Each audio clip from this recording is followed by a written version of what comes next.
Muchas gracias, Zoe, por estar con nosotros. Gracias, Susi, por invitarme a este espacio, sumedico.com. ¿Cómo están todos por ahí? Pues bueno, Zoe el día de hoy nos va a platicar acerca de un tema que se hizo muy popular desde que salió una película que se llama Fragmentado, que habla sobre una persona que tenía múltiples personalidades, ¿no? Así es. Entonces, esta enfermedad se llama trastorno de personalidad múltiple. Pues bueno, Zoe hoy nos va a explicar un poco de qué se trata y cómo diagnosticarla, cómo tratarla, cómo reconocerla. Entonces, primero me gustaría que empezaras por decirnos exactamente qué es este trastorno. O sea, ¿realmente existe lo que vimos en esta película?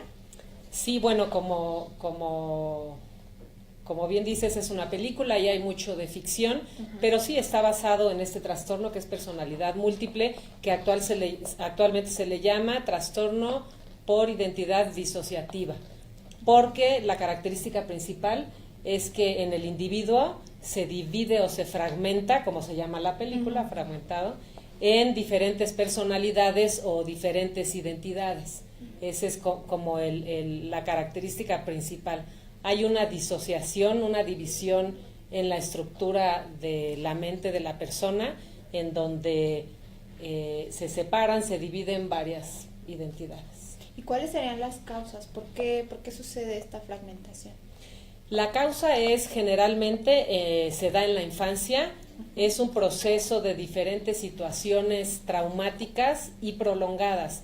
Estas situaciones puede vivirlas el niño durante muchos años. Son abusos sexuales, abusos físicos, maltrato o abandono físico o emocional, y en otros casos es cuando un niño vive la muerte muy trágica o muy violenta de algún ser querido. Entonces esto es lo que va a ocasionar que, como el dolor es tan fuerte y tan poco creíble para el niño que todavía no tiene formadas sus procesos mentales, entonces comienza ahí a separarse en su cabecita, empiezan a no funcionar algunas partes del cerebro que se bloquean para poder vivir lo que se está viviendo traumático, y es ahí donde comienzan a formarse diferentes identidades que en un futuro ya se vuelven más controladoras. Ok, o sea que estas personalidades aparecen como para desviar como los recuerdos traumáticos o ¿cómo? Así es, surgen para poder seguir viviendo, para poder seguir sobreviviendo en el presente, ya que siempre hay algo en el ambiente, una persona, un olor, un sonido, algo que ellos ven y que toca ese recuerdo. Entonces es un mecanismo de defensa para no lo estoy pudiendo sobrellevar, entonces surge otra personalidad que sí puede sobrellevar esta situación. Okay, ¿y esto se manifiesta desde que es niño o se manifiesta hasta la edad adulta? Esa es buenísima pregunta, Susi, porque generalmente en la niñez no aparece el trastorno. En la niñez los chicos comienzan a vivir una depresión crónica, y en la adolescencia o adultez es cuando empieza toda la sintomatología, cuando comienzan a surgir estas identidades o estos comportamientos diferentes. ¿Cuáles serían las señales que nos advierten que estamos padeciendo de este problema? Las señales serían, bueno, primero es una depresión crónica. Cuando se empieza a tratar, comienzan a surgir diferentes personalidades. No este estado de ánimo que puede ser muy voluble en muchos de nosotros. Es como de pronto hubiera otra persona dentro de mí, una persona que puede ser muy agresiva y muy violenta y hablar de esta manera. Puede ser también un comportamiento muy noble y muy delicado. Puedo de pronto comportarme de una manera que sé de algunos temas cuando normalmente aparentemente no los sabía. Hay ataques de pánico, hay mucha ansiedad, hay miedos, hay temores, hay adicciones también para poder evadir todo esto que está sufriendo la persona, trastornos alimenticios también. Entonces la persona está sufriendo de manera constante, sufre mucho, y pues también sus familiares o sus seres queridos quienes están alrededor de él. Porque además se podría confundir como con otros problemas, ¿no? Por los síntomas que mencionas. Así es. Lo que primero se identifica es como el trastorno depresivo crónico. Pero después puede haber ataques de pánico, y con el que sí tiene mucho que ver es con el trastorno de estrés postraumático, que aquí en sumedico.com ya hablamos de él, pueden verlo hace un par de meses. en donde debido a un trauma en la infancia, este trauma no se trabaja, surge el trastorno de estrés postraumático, pero al comenzar a surgir estos otros comportamientos, ya se puede diagnosticar este trastorno que es muy difícil, es muy raro. El 1.1% de la población mundial tiene este trastorno, es de los más raros que existen y difíciles de diagnosticar, por lo tanto. Claro. Mira, al respecto, Jair Omar pregunta, ¿se presenta más en hombres o en mujeres? Muy buena pregunta, Yair. Este trastorno se presenta más en mujeres. Esto se debe a que el hombre culturalmente ha aprendido desde chico a reprimir o controlar sus emociones y a la mujer se le permite más poder expresarlas. Entonces, con este trastorno es más fácil que la mujer actúe con estas diferentes personalidades y que el hombre pueda controlar más. No por eso de manera interna dejan de sufrir lo mismo. Claro. Yair también pregunta, ¿cuántas personalidades pueden tener con este trastorno? Mira, generalmente son dos personalidades las que llevan el control de la vida del individuo. Okay. Pueden ser hasta 50 o 100. En su mayoría son de 8 a 10 estas personalidades. Pero en toda su vida pueden experimentar esas, o a lo largo de un solo día pueden experimentar esas 8, esas 10. Ok, en un día, en un momento de minutos, pueden surgir 2 a 3 personalidades, como si ahorita yo estuviera hablando, de pronto una, luego otra y luego otra. Pero pueden pasar horas, a lo mejor 10 horas en donde está una personalidad y luego surge la otra. Cuando están en sesión terapéutica, ahí es más común que surjan las personalidades, porque se trabaja el romper o abrir estas defensas, vulnerar estas defensas, y entonces en un trabajo terapéutico de confianza comienzan a surgir más las personalidades, pero son de 8 a 10 más o menos. Oye, yo tengo una pregunta, porque estuve como viendo un poco información al respecto y vi que había gente que había sufrido esta enfermedad y que incluso escribía libros. Entonces, ¿es posible como recordar lo que has hecho con tus otras personalidades? Eso es buenísimo. ¿O no? ¿O qué pasa? Mira, está la personalidad que se le llama host, que es como tú y yo, ¿no? Okay. Es Susi y soy Zoe, y esa es la que normalmente controla nuestra vida. Tenemos una forma de escribir, de hablar, de sentir y de comportarnos. Pero de pronto surge algo amenazante y viene otra de nuestras identidades a actuar en la vida. Nos puede dar un ataque de pánico, entonces surge otra personalidad y escribe diferente, ¿no? Okay. O no recuerda que escribía libros porque es otra personalidad, entonces tiene otra historia. Cada personalidad tiene una historia diferente. Okay. El host, que seríamos nosotras, como dije, puede que no sepamos que tengamos otras personalidades, no sabemos de su existencia. Y lo que sucede cuando surgen las otras personalidades, a nosotros nos va a dar amnesia, lagunas mentales. Puede pasar un día y nosotros el día de mañana aparecer aquí en la plaza y no sabemos ni qué hicimos ni por qué estamos ahí. Y si en ese momento surgió la personalidad agresiva u hostil que hay en nosotros, quizá pudimos hacernos daño. Claro. Y cuando regresamos a nuestra personalidad, que es la que controla en su mayoría la vida, pues no sé qué me pasó, qué hice, dónde estuve.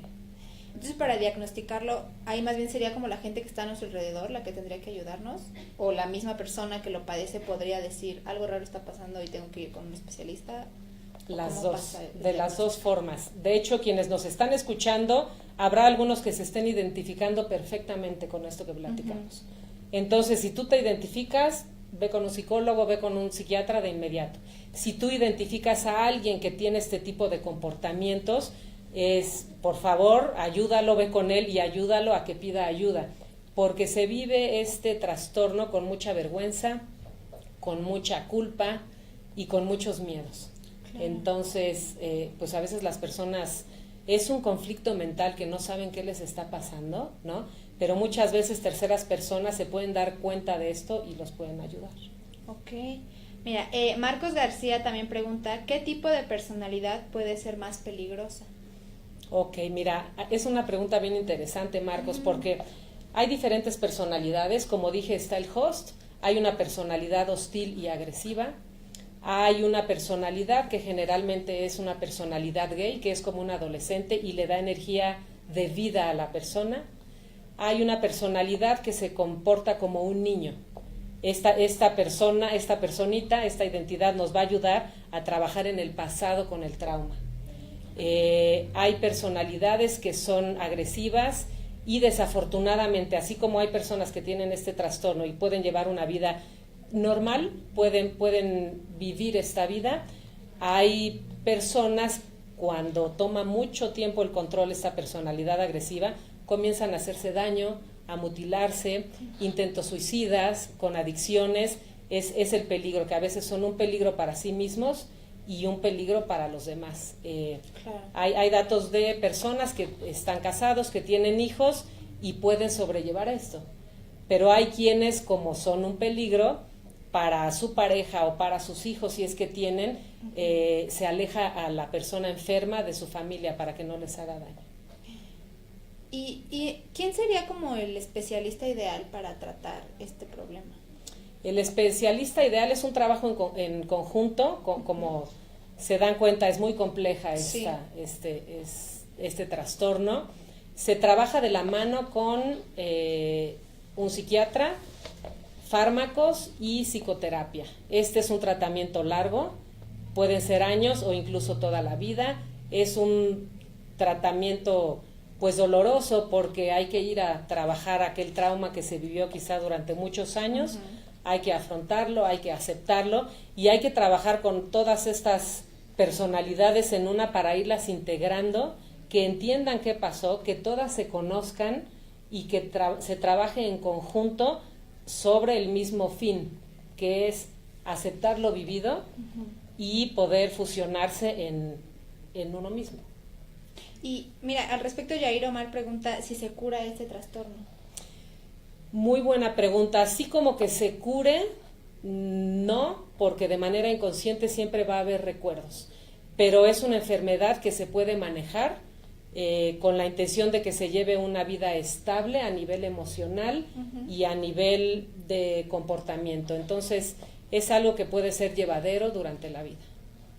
Y cuando decimos que esta enfermedad está bajo control, ¿significa que va a ser como predominante la personalidad más tranquila o cómo podemos asumir que está bajo control el problema? Siempre hay una personalidad dominante que es el host, el anfitrión siempre. La idea es que todas las personalidades entiendan qué pasó y poco a poco van como dejando de existir, es decir, se van integrando al host, a la personalidad original. Entonces el avance se va viendo cuando la persona ya no se hace daño, cuando puede escribir siempre de la misma manera, en el ejemplo que dábamos, cuando puede ir recordando todo lo que le pasó, pero siendo la misma persona, porque cuando la persona sabe que tiene otras identidades, habla de nosotros hicimos esto, nosotros hicimos lo otro. Entonces, y cada personalidad tiene un nombre, ¿no? Hay un caso de un señor que era policía, dependiendo qué personalidad surgía, él llevaba una vida normal, llevadera, ¿no? Pero depende en qué caso estuviera, disparaba de diferente manera. Entonces, la idea es que solo dispare ya de una manera. Vaya, es un ejemplo, ¿no? Pero así se va comportando en todas las áreas de su vida, de una sola manera, de una forma más unificada, con el vaivén que tenemos todos nosotros de nuestras emociones y de cómo afrontamos la vida día con día. Claro.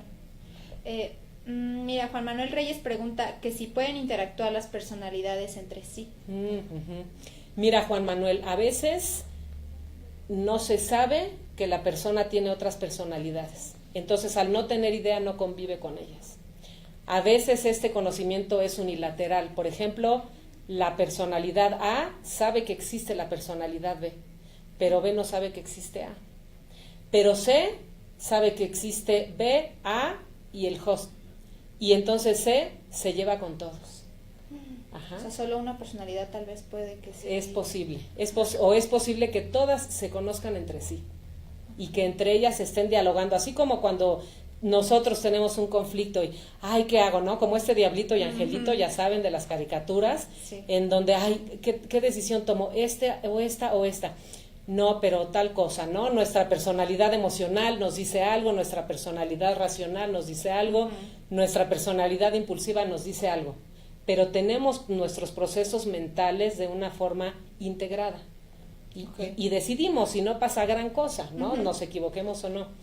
En este otro caso, cuando una personalidad toma la decisión, puede afectar mucho la vida de la persona.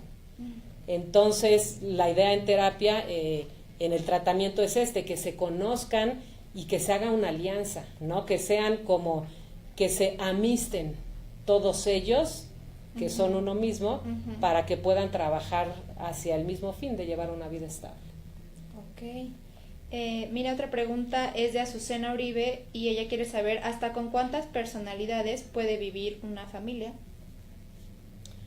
Una familia, bueno, es la persona la que tiene las diferentes personalidades. Se han detectado que hasta 100 personalidades, que generalmente son 2 las que llevan el control de la vida, o quizá 8 o 10, pero se ha detectado que son 100. Hasta 100. Máximo es rarísimo, pero existe. Ok.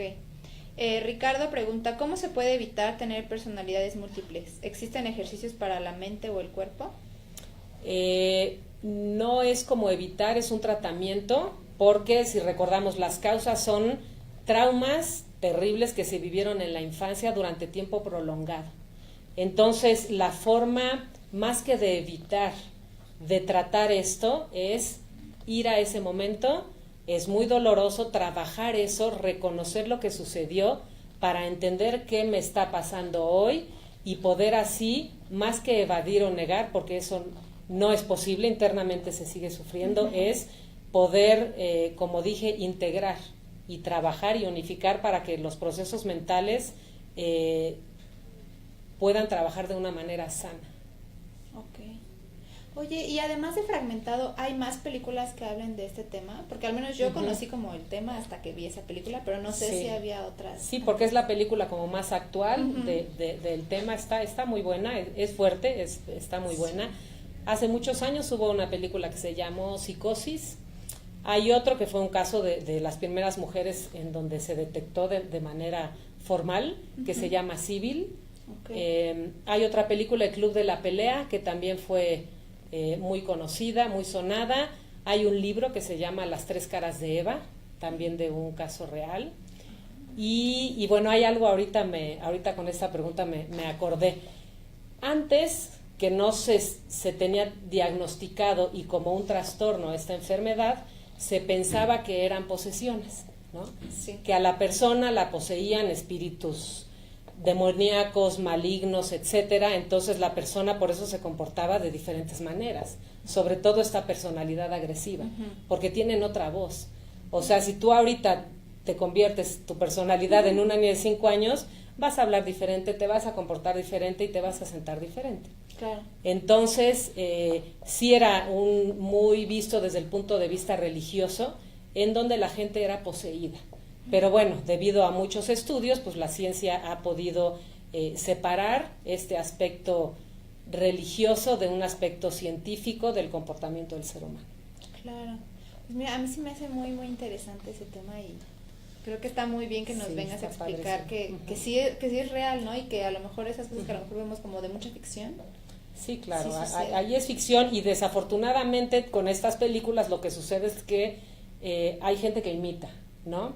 Entonces sí sucedió a partir de la película de Civil que mucha gente pues aprovechó para cometer delitos y decir, es que tengo este trastorno, ¿no? Y entonces fue mi otro yo, mi otra personalidad la que cometió esto.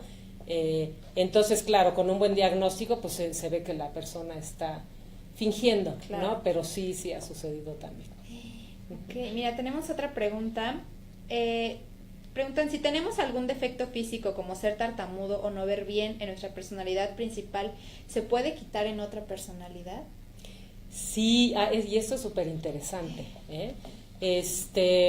Hay un documental de una señora que estaba en tratamiento, que le quitaron a los hijos porque su personalidad hostil se hacía mucho daño. Okay. Entonces ella, parte de su tratamiento fue escribir un diario, pero este diario estaba escrito por las diferentes personalidades, entonces tenían diferente letra. Ajá. Y ella también pasaba algo, ella usaba lentes, pero cuando le permitían estar con sus hijas, por situaciones ambientales, de pronto surgía su personalidad de niña y ella pues sus lentes se los quitaba porque quien ve bien no necesita lentes. Entonces al ser niña podía ver bien, normal como un niño. Y cuando regresaba a su personalidad adulta, necesitaba nuevamente sus lentes. Entonces cada personalidad tiene una historia y tiene diferentes conocimientos. Que al momento de integrarse todas las personalidades, seguramente esta mujer no va a poder ver porque es un adulto que no veía. Ahí sale de mi conocimiento cómo es que funciona todo esto. Es ya parte de la ciencia que están estudiando es que la mente es poderosa, ¿no? Muchísimo. Cómo con una personalidad sí puede ver y con otra personalidad no puede ver, o con una personalidad es diestra y con otra es zurda, o con una personalidad escribe con manuscrita y con otra con letra de molde, o con otra no sabe escribir, ¿no? Porque es un niño más pequeño. Entonces sí es muy interesante cómo cambian las capacidades que tiene cada una de las identidades, ¿no? Es ahí cuando vemos que usamos un cachito de nuestro cerebro, los que estamos sanos, pero ¿qué tal alguien que tiene este trastorno? La potencia que tiene en su mente. Sí, ¿no? Está muy fuerte porque sí deben ocurrir muchas cosas a nivel del cerebro, ¿no? O sea, que se activan y desactivan, supongo. Y me hace recordar que también sufren de migraña, ¿no? Con todos estos cambios. ¿Siempre sufren de migraña? Casi siempre. Es otro de los síntomas. De los síntomas físicos, ¿no? Así es. Ok, perfecto. Pues creo que está muy bueno el tema y podríamos seguir hablando muchas horas al respecto, pero fascinante. Pero pues bueno, muchas gracias, Obed, por haber compartido pues, toda esta información con el público. Esperamos que les sea interesante y que sepan que sí es real este trastorno que vieron en Fragmentado y en otras películas, como tú mencionaste, que sí puede pasar y pues que sí hay que tratarlo, ¿no? Que no es algo que... Sí, no, es algo muy delicado, realmente muy, muy delicado porque pues puede acabar con la vida de una persona. Claro. Pues compártenos tus redes sociales para que el público te siga. Claro que sí. Gracias, Susi. Gracias a sumedico.com. Aquí nos pueden seguir viendo. Soy Zoe Juárez. En Facebook me encuentran como Encuentro Humano y en Twitter, psicóloga Zoe Juárez. Muchas gracias y nos vemos a la próxima. Perfecto. Muchas gracias a ustedes por acompañarnos. Nos vemos.